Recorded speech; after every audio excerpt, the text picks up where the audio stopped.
Hi, I'm Brenda Yoho, and welcome to Solution Saturday. I'm not sure if I'm going to post this on Saturday or on Friday because this issue is really bothering me a great deal. So I've spent some time in kind of looking and reflecting and thinking about what is the statement that I want to make in regards to these two issues, which are very similar in the context of what I want to be able to say. I've been talking about bullying. I've been talking about aggression and violence and things for a while. And, I think that those things are coming up more and more and more. I also want to state that as a building principal, we often have to review videos that are sent to us by the buses, and often to let us to determine discipline for students who are riding the bus. It's very overwhelming for us as principals and looking at these things because sometimes the video clarity is not always the best, but it has improved obviously a great deal since I was a principal. So those videos are state of the art now. I often tell my staff, my students, my families, I always gather all of the information, all of the facts before I ever respond. I used to say before I react. But see, if you react to a situation, you're only using your feelings. When you respond, you're using all of the information to make the best decision you can. Now, I have to tell you that I viewed a couple of things that are really disturbing and are really bothersome to me. One is a video, obviously, from either a bus video or I think it's a cell phone video. And the other is obviously a cell phone video. They're very disturbing. And I wrote about in my book about videotapes from cell phones that were sent, and a young lady who was part of the video was getting beat up. And she ended up killing herself as a result because she didn't want that image out there. We are in a different time. And our actions have to be immediate. We have to respond immediately. And I am so troubled by what is happening and what is continuing to happen. Lives are at risk. So I want to say that my book, Lead with Two Rules, I've said is not one more thing. I don't want to put one more thing on the plates already full for our principals and our teachers. I don't. And it's not one more thing, but it is the thing that is needed in every single school, in every single household, and in every single community. I'm not saying that just to be saying it and to sell books. I don't care if I make a profit at all. In fact, my message today is this. If you are a school and you're hearing this, please contact me. I will come for free. All I need is a little help with maybe helping me to get there. I'll drive, but I'll do all the training for free. I will talk to your students. I will talk to your staff. I will talk to your families. I will talk to your community. I believe in my message.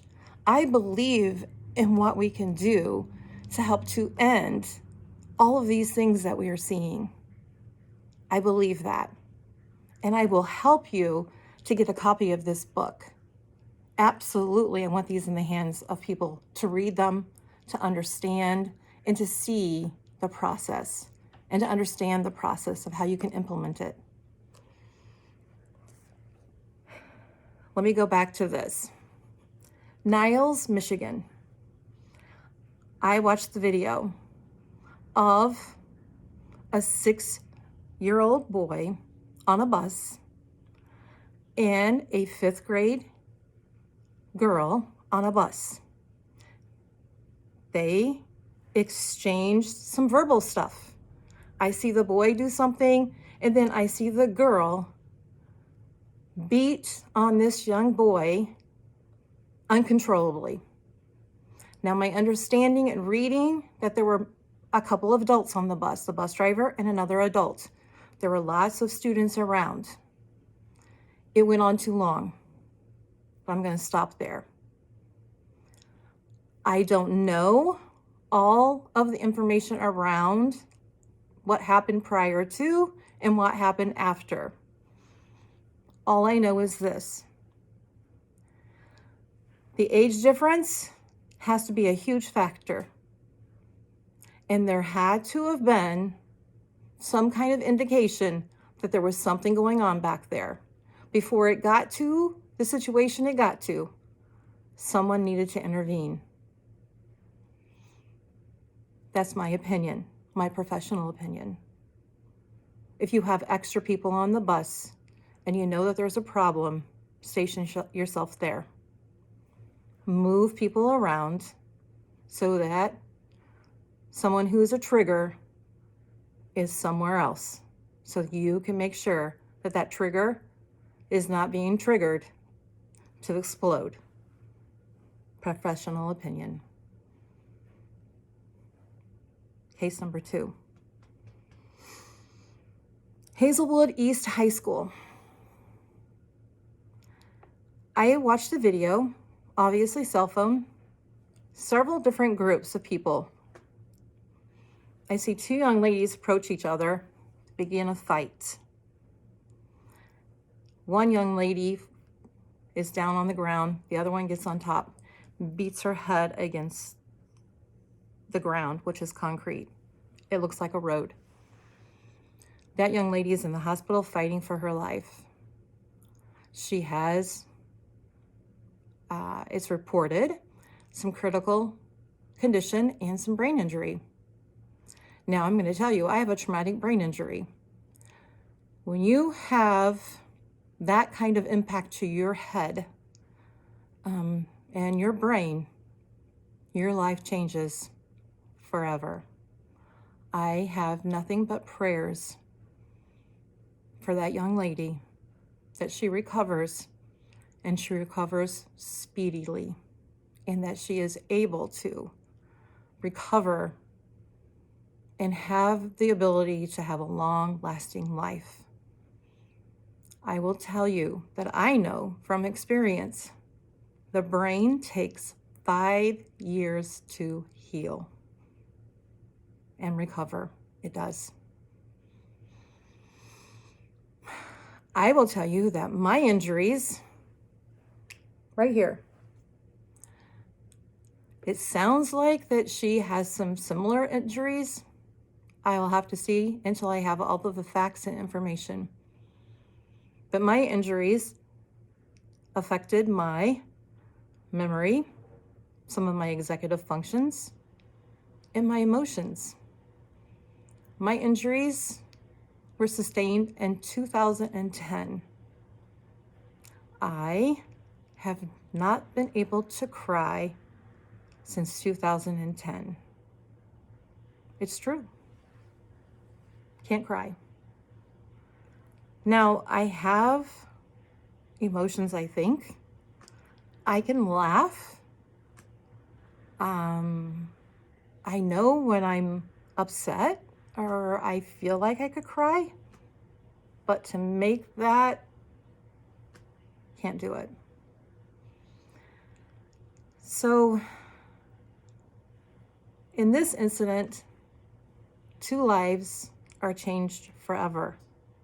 The young lady who's fighting for her life right now, and the young lady who caused the injuries.